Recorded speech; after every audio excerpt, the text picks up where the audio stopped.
Soy estudiante de la Universidad de Pamplona, Facultad de la Educación, programa de licenciatura en Educación Física, segundo semestre. Hoy hablaremos sobre la biología, transporte celular.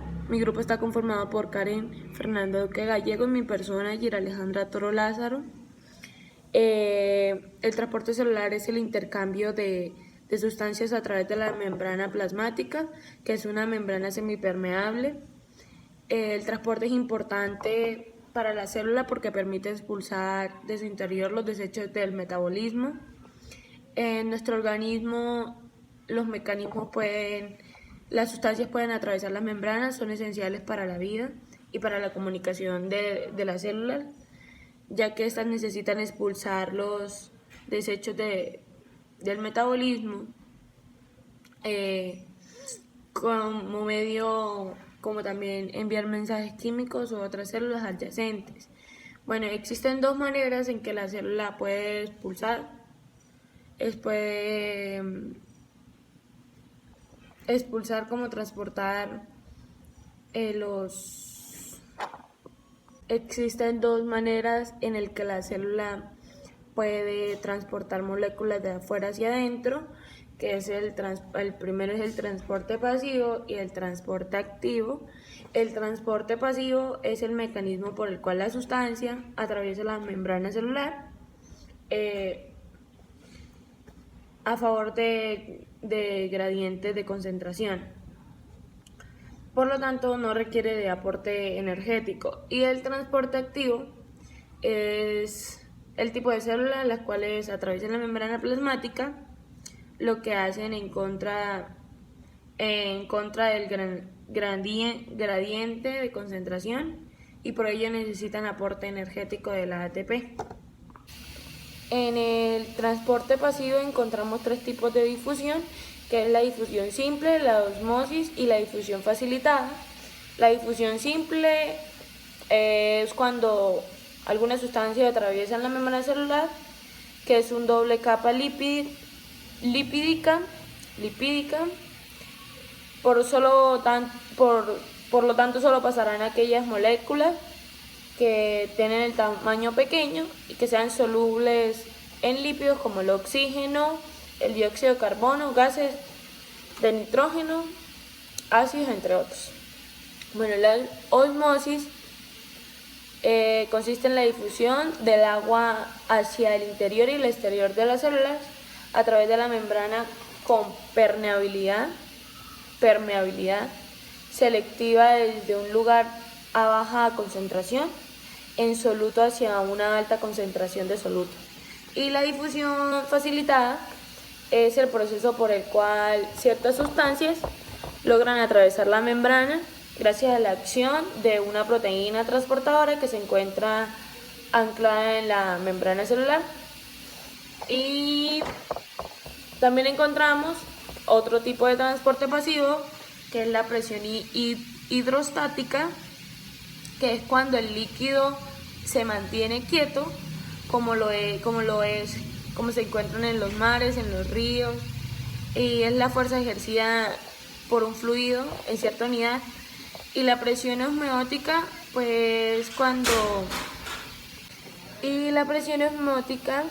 es la difusión del agua a través de la membrana semipermeable desde una región baja de concentración.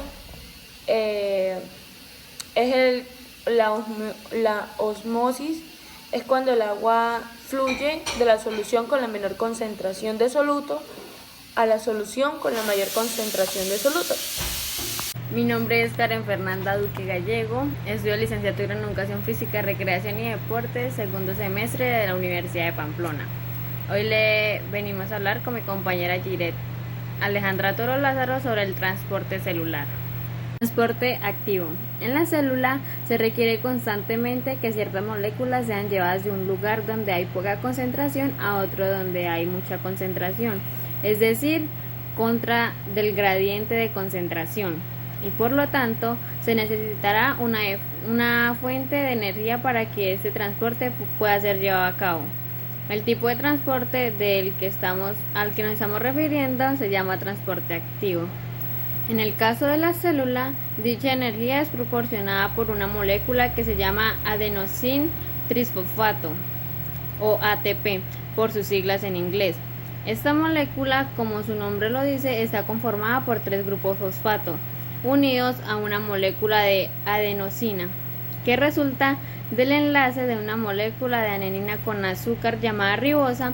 Observa la siguiente. Una vez acontecido esto, la bomba cambia su conformación de los 3 iones y son liberados al exterior de la célula, lo que da lugar a la inserción de 2 iones dentro de la bomba. Después del fósforo inorgánico es liberado el citoplasma celular, lo que hace que la bomba cambie su conformación y se liberen 2 iones de potasio al interior de la célula.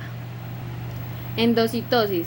En los temas anteriores estudiamos cómo iones pequeños eran transportados en contra de una gradiente de concentración utilizando la energía del ATP, pero ahora vemos que las células grandes como las proteínas, ácidos nucleicos, nutrientes y materiales de casi el mismo tamaño de la célula también pueden entrar y salir de la célula, solo que ahora se realizará mediante procesos denominados como endocitosis y exocitosis respectivamente. Durante la endocitosis sucede que la membrana plasmática se invagina hacia el citoplasma celular envolviendo las sustancias que desea introducir y formando una especie de bolsa.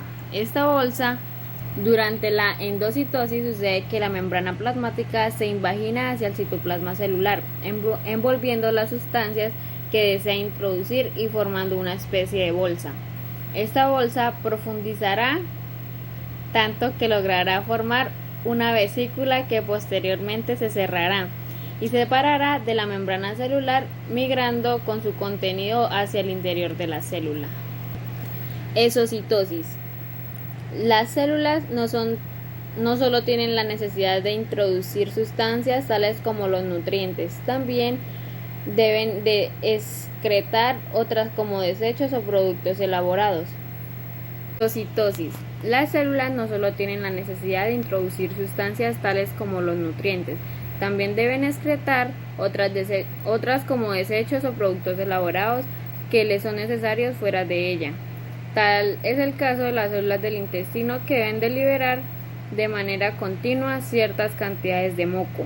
Ese proceso de secreción ocurre mediante la exocitosis, en el cual la célula empaquetará las sustancias en cuestión en vesículas formadas por el aparato de Golgi, mismas que migrarán hacia los límites de la célula, donde las membranas de las vesículas se fusionarán con la membrana plasmática, lo que provocará que el contenido de ésta sea liberado al líquido extracelular.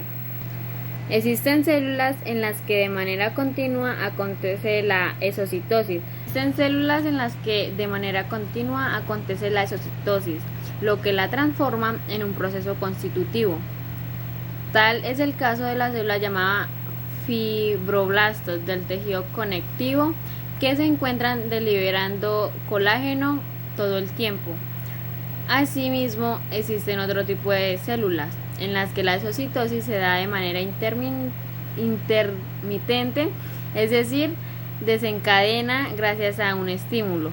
Tal es el caso de las células endocrinas, como por ejemplo las células del páncreas, que tienen almacenadas moléculas de insulina en vesículas que se encuentran dentro del aparato de Golgi, y cuando esas células detectan una elevación en los niveles de glucosa, comienzan a liberar las vesículas del aparato de Golgi para que la insulina sea secretada al líquido extracelular y lleve a cabo su función.